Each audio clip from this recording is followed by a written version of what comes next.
of the Pak-Afghan relations. In my reckoning, there is not a lot of sociological understanding of the Afghan side or the Pashtun side on either side. That is what leads to faulty decision making on either side.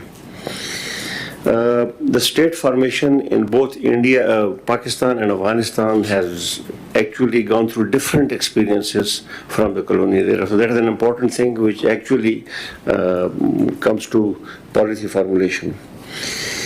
Afghanistan remained cut off during the Great Game from the rest of the world to quite an extent, and that has got its own implications, and some of them can be discussed during the course of discussion later on. In Afghanistan's context, the help that Pakistan offered during the Soviet Union, occupation of the Soviet Union of Afghanistan, was considered meddling by the PDP at that time, and later on against the NATO by the First Republic. So any help that Pakistan offered was considered meddling. Now, that is something which is affecting the relationship between the two countries. The relationship is generally viewed in academia as well as at the government level as government to government. There is no appreciation of the situation between Pakistan and Afghanistan. The bilateralism is not viewed as business to business and people to people. So we have to somehow shift the focus from G to G to B to B and P to P. Conflict is not a natural course of action between Afghanistan and Pakistan. That is something that we need to take to heart. Conflict is not a natural course of action between both sides. Socio-economic calculations need to prevail over zero-sum geostrategic and geopolitical considerations. So we have to, it is time that we give socio-economic calculation precedence over geostrategic and geopolitical considerations. The relationship between Afghanistan and Pakistan is not going to improve significantly or even marginally till the time the TTP question is resolved. So the biggest stumbling block is the TTP that is actually creating a rift between the situation. And as far as I am concerned, this is going to be a situation of uneasy peace for some years to continue till the time the TTP question is resolved or the TTP question resolves itself. And it will resolve itself over a period of time.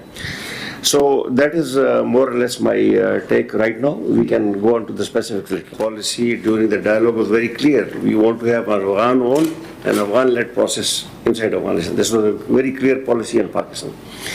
As for the status of Afghanistan, Pakistan's policy was very clear. We want an independent, non-aligned, peaceful Afghanistan with our neighbor. This was the major plank of the policy, so let's not go away with the wrong ideas. Somebody talked about the military operation. What is the policy? I think you said, sir. Apologies, no offense meant.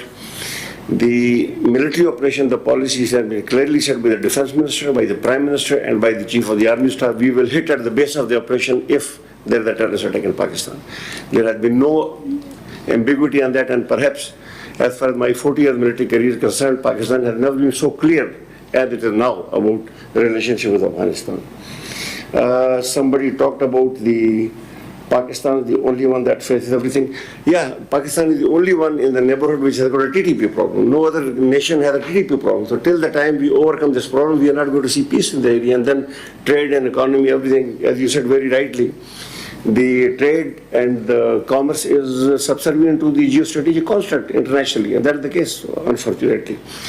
Afghanistan is not a normal country. We are not dealing with a normal country. The guys are not schooled in diplomacy, they are not schooled in governance, they are irredentist, they are very, very extremely conservative. They have a view of Islam which is actually the rural view of Islam from Pathan villages. So what do you do with them? Unfortunately, as I said earlier, and I will just finish again by reiterating those points, 2 points only. Conflict is not a natural course of action when it comes to bilateralism between Pakistan and Afghanistan. Secondly, socio-economic calculation need to be prevail over the zero-sum geopolitical considerations. Now, in order to actualize this thing, I think we have to go for some sort of a regime change in Afghanistan.